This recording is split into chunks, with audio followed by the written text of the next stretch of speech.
So I want to show you one thing. So in ancient period, this is reconstruction of Japanese clothes for the ancient period of Asuka. We don't have any surviving garment from this early period. This is about 6th century CE. These are reconstruction based on wall painting or any other archaeological evidences. So that obviously you can imagine, court people, people working at the court, they have a formal clothes for rituals, and then the daily court clothes, right? You have to wear daily clothes, and then the uniforms, and then in men's case, their uniform colors changed with rank, and then in women's case, again, there was hierarchical distinction among different classes, but the Asuka period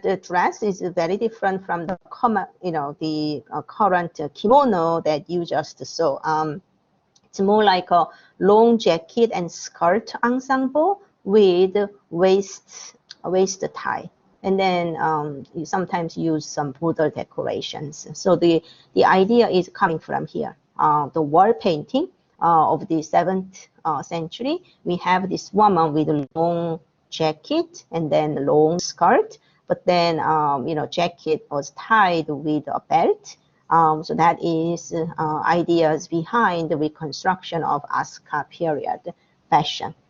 So that was as early as Asuka period, but we have a lot of evidence of ancient silk. We don't have a clothes, but we have ancient silk. So this one, for example, it's a brocaded silk from China. So probably China and Japan had diplomatic gift exchange. So in that case, the Chinese silk came, and this one is woven at least 3 to 5 different colors. So it's not hand painting or it's not dyeing. This is weaving. Like from the beginning, they are weaving these patterns all the way up, and that is really, really remarkable technique. So we have these examples so that people didn't use these intricate patterns for the dress.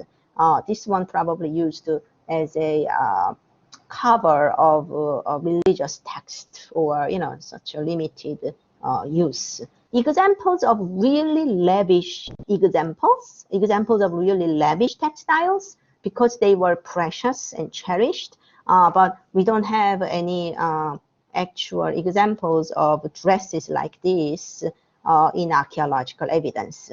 Why we don't have a garment in archaeological evidence? As I mentioned earlier, people don't throw away those garments, or if garments was buried together with the dead body, then the silk or hemp usually perished together with the body parts. And so that's why we don't have surviving examples in archaeological evidences. So let me come out of this, and then I just want to show one thing, because you are working on this Genji Monogatari style dress. So if you come to the next period, Heian period, you are going to see that 12-layer cloth like a Juni Hitoe is well established. And then men, they have this full court garment called noshi. So this is Juni Hitoe, and then this is right before Heian, that is Nara period. And this is very similar to Chinese dress at the same time, because in Heian period, the Nara period, they were exchanging envoys and goods very actively. But if you go to Heian period, Japan is on his own. China is busy, their own problems. Genji Monogatari is a very popular court literature from the 12th century. And this is the basic structure of the Juni Hito, e means clothes, Juni Hitoe dress.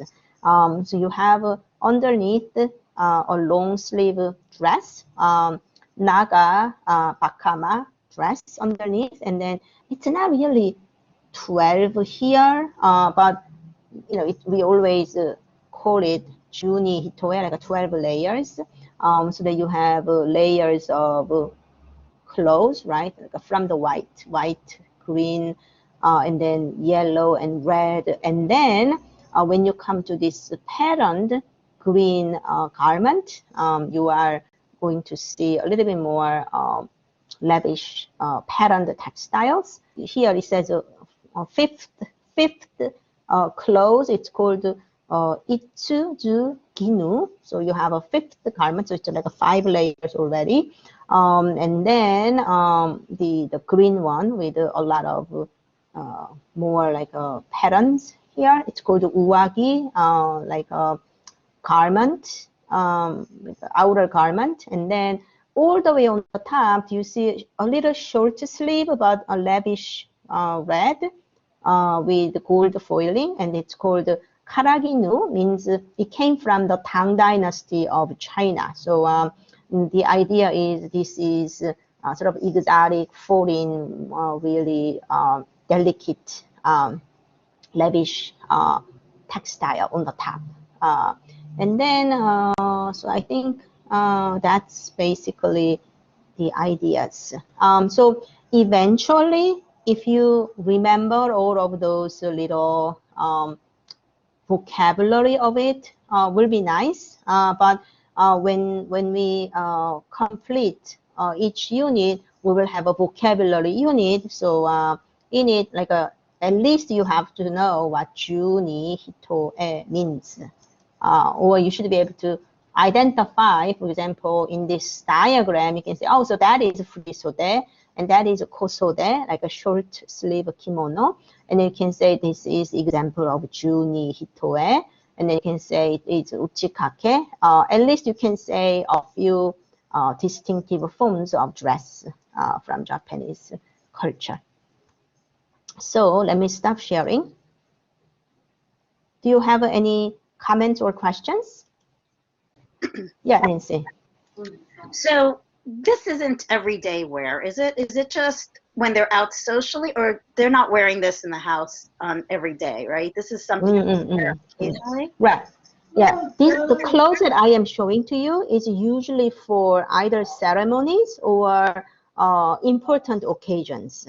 As Nancy just mentioned, whenever we discuss dress, this is something like a time, place, and occasion, right? Like what is the most important thing for fashion? Like time, place, and occasion. And when we study history of East Asian costume, place usually court.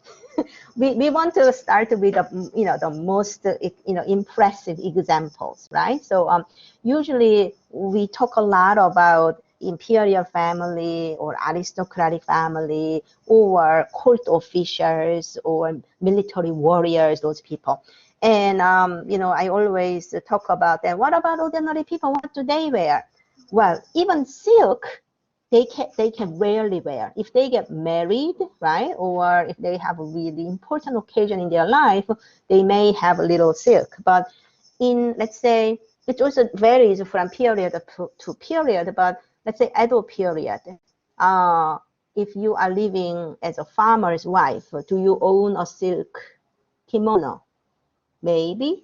You may not have it, but let's say your mother-in-law may have one, because resources are limited. So what would you wear? You may wear the best cotton kimono that you have. Or if you are rather poor, you don't even have the new cotton kimono, then you will have a very old cotton kimono that you received from your family members, or hemp, or rami, those natural fibers. But when it comes to styling or fashion, Japanese people are inventive. So even though, let's say, you have that cotton kimono, you make it clean and neat, and then you may have that silk obi, like that ribbon, or you may have silk cord.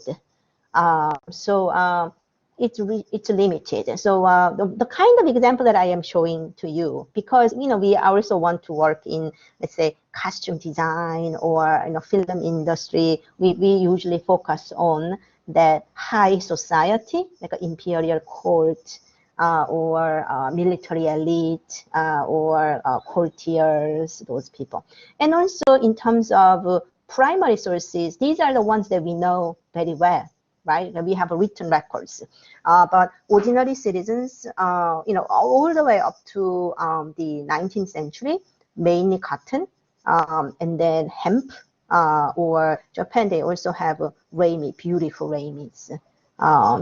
Silk, you can also create DIY, but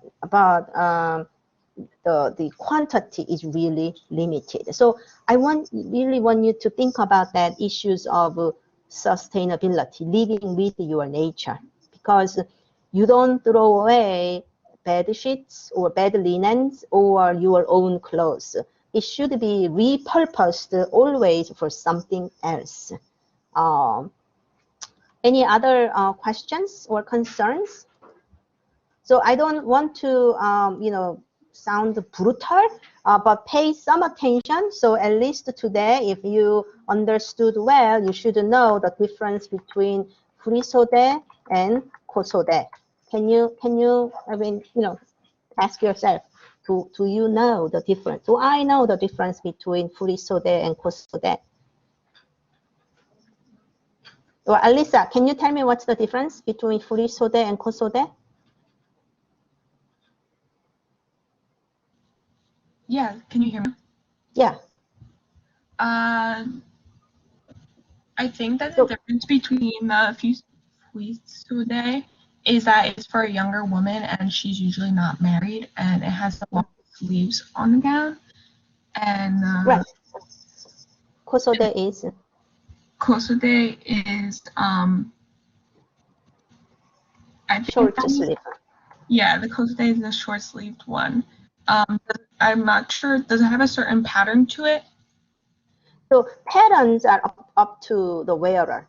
Often if it's all over the clothes, like a shoulder and sleeve and then the hem, skirt hem, that is rather for furisode style. And then when we say kosode, usually patterns are often only on the skirt area. Gotcha. Okay, thank you. Yeah. Anyhow, at least as you know, and then Juni Hitoe, you should be able to spell it. Juni, that means 12, and then Hitoe means formal wear. So Juni Hitoe is an imperial dress for women. Usually said 12 layers. Okay. So you will see a lot of examples of Juni Hitoe in ancient painting. Okay. So there will be, second round of, talking about those terms and conditions. But going back to your, the application, your slide. What did I want to say? Oh, this one. You see this little cartoonish drawing, this one, and then the next one. If you can remember some of the names and how it is composed of, that will be really nice. Okay?